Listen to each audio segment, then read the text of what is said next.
ఈ రోజు నేను కివీని 10 days తర్వాత పికప్ చేసుకోవడానికి వెళ్తున్నాను. మనమంటే హ్యూమన్ బీయింగ్స్ కాబట్టి ఏం చేసినా అడ్జస్ట్ అయిపోతాం. New place, new bed, new people 2-3 days లో అన్ని సెట్ అయిపోతాయి. కానీ డాగ్స్ కి అలా కాదు. ఒక్క చిన్న చేంజ్ వచ్చినా లైఫ్ మొత్తం అప్ సైడ్ డౌన్ అయినట్టు అనిపిస్తుంది. బోర్డింగ్ లో డ్రాప్ చేసేటప్పుడు చాలా ధైర్యంగా ఇచ్చొస్తాను.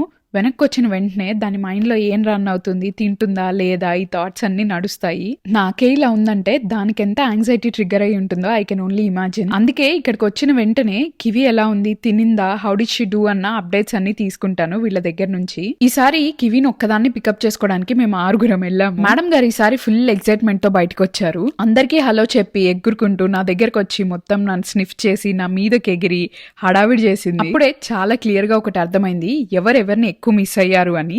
సో ఈ debate close. Kiwi is the clear winner. She was literally waiting ఇంటికి ఎప్పుడెప్పుడు వెళ్తానా అని. ఎందుకో తెలుసా, ఇంటికి వచ్చి దాని ఫేవరెట్ స్పాట్స్ అన్ని ఇన్వెస్టిగేట్ చేసి ఇలా ఎక్కడ పడితే అక్కడ పడి పొరలడానికి. నచ్చితే సబ్స్క్రైబ్ చేసుకోండి. బాయ్.